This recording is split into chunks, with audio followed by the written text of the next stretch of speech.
New population records for the spiny softshell turtle. Our Claire Jones shares how the Vermont native species is making a comeback in this week's Wildlife Watch.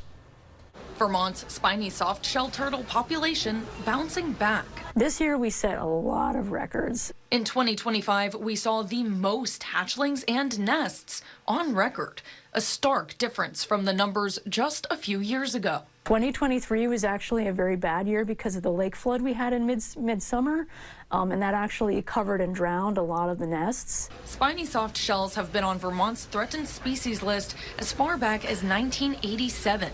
Vermont fish and wildlife biologist Tony McCullough has been involved in the monitoring and intervention efforts for these turtles for nearly a decade and says the numbers this year are incredibly encouraging. We've really started to see the fruits of our labor. One of their biggest threats, predators like raccoons digging up and eating eggs laid along Lake Champlain's shorelines. So Maine conservation efforts focus on protecting those nests. The female turtles lay their eggs around late May into mid-July. Fish and wildlife crews and volunteers go around to different Lake Champlain beaches to find those nests, count the eggs, and cover them to keep them protected from those hungry predators.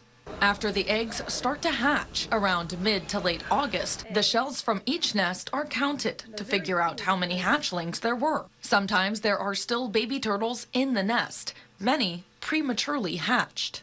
Those hatchlings are brought here to the Eco Center in Burlington, where they grow up a bit more before being released. These little guys you see here will be released into Lake Champlain next June. McCullough says thanks to these efforts, we still have these turtles here in our region.